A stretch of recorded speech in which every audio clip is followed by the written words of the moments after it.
আসসালামু আলাইকুম, সবাই কেমন আছেন? আশা করি ভালো আছে। এই যে কালকে আপনাদের ভাইয়া বাসা আসার সময় যেই মুরগিগুলো নিয়ে আসছিল সেই মুরগিগুলোকে আমি ধুয়ে আর কি ফ্রিজে রেখে দিছিলাম। এখানে 4টা মুরগির মতো নিয়ে নিছিলাম, সেটাকে আজকে রোস্ট করে আর কি রেখে দিব ফ্রিজে। যেহেতু বারবার করা যাবে না, ছোটো বাচ্চা আছে, ওদেরকে 1-2 দিন পর পরই দেওয়া হয়, সেই জন্য একসাথে আর কি মুরগিগুলো নিছি বেশি করে, যে রোস্ট করা যায়। মুরগিগুলোরে ভালো করে আর কি মাইখা নিলাম, সাথে একটু লেবু দিয়ে দিলাম, যেহেতু মুরগির গন্ধটা যে জায়গা, সেই জন্য আর কি এই পুরোটা আর কি মুরগি মাইখা ভালো করে নিয়ে এই যে তেলে ভাজা নিতেছি এইখানে। যেহেতু এটা ভালো বেশি আর কি কড়া ভাজা দেবো না, হালকা একটু লালচা কালার হইলেই আর কি এটা উঠায় ফেলাইবো, যে ভাজাটা যে হয় আর কি, কাঁচা কাঁচা গন্ধটা যে চলে যায়। এই যে পুরো মুরগিটা ভাজা হয়ে গেছে। এখন আর কি আমি এটা যেহেতু বাচ্চাদের জন্য রান্না করতেছি, সেই জন্য আর কি ঘরোয়া পদে রান্না করব, আর দোকানের অন্য অন্য আর কি বেশি মশলা আর কি ব্যবহার করব না। এখানে আমি শুধু ব্যবহার করব এই যে রাঁধুনি রোস্টের মশলা আছে, ওইটা আর কি কিনে নিয়ে এসেছিলাম 2 প্যাকেট, ওইটাই আর কি ব্যবহার করব, আর সব কিছুই আর কি ঘরেরটা ব্যবহার করব।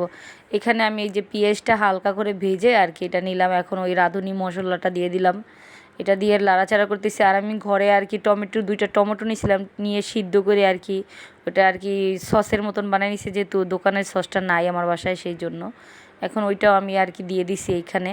তারপরে এই যে মুরগিগুলো দিয়ে দিব, ভালো করে আর কি মশলাটা কষানো হয়ে গেছে, এখন মুরগিগুলো দিয়ে দিয়েছি সব, ভালো করে নাড়াচাড়া করে আর কি মুরগির ভিতরে যে মশলাটা লাগে সেরকম করে আর কি নাড়াচাড়া করব। সেইখানে আবার আমি আবার অ্যাড করব, যেহেতু আমার বাসায় টক দই নাই আর আনাও হয় নাইকা, আর টক দই আবার আনলে আর ওইটা ব্যবহার করা হইতো, সেই জন্য আমি বাজার থেকে কেনা আর কি দোকানের লিকুইড প্রাণ দুধ ওইটা আর কি ব্যবহার করব এইখানে।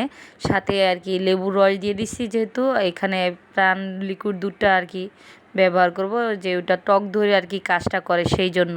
তারপরে এই যে লিকুইড দুধটা ব্যবহার করতেছি, এর মাঝখানে আবার মেয়ে আমার কথা বলতেছে, ওর কথা তো মনে করেন বোঝা যায় না ভালো করে, যেহেতু ওর বয়স এখন 1 বছর 3 মাস, সেই জন্য। আর ওকে আমরা এখন চাই যে সব ধরনের খাবার দেওয়ার জন্য, যেহেতু ওকে খিচুড়ি বা সুজি বা ফিটার এই সব ধরনের কোনো খাবার দিই না, ওকে আমরা দেওয়ার চেষ্টা করি ফল বা যে কোনো সবজি জাতীয় খাবার, মাংস টাংস, মাছ, ডিম, এগুলো আর কি খাওয়াই আমি। আবার মাঝে মাঝে একটু নুডলসও দেয় আমার মেয়েকে নাস্তা। আর প্রতিদিন সকালে ওর জন্য ফল থাকে, ডিম থাকে খাওয়ার জন্য। এর ফাঁকে ফাঁকে কথার ফাঁকে ফাঁকে রান্নাটাও হয়ে গেল, এই যে প্রায় ফাইনাল লুক হয়ে গেছে। আর আমি একটু যেহেতু ঝোলটা রাখছি, মানে কি এটা রাইখা দিব ফ্রিজে বক্স ভরে, সেই জন্য। আর এটা ঠান্ডা হলে একদম মাখা মাখা হয়ে যাবে। কাদের কাদের আমার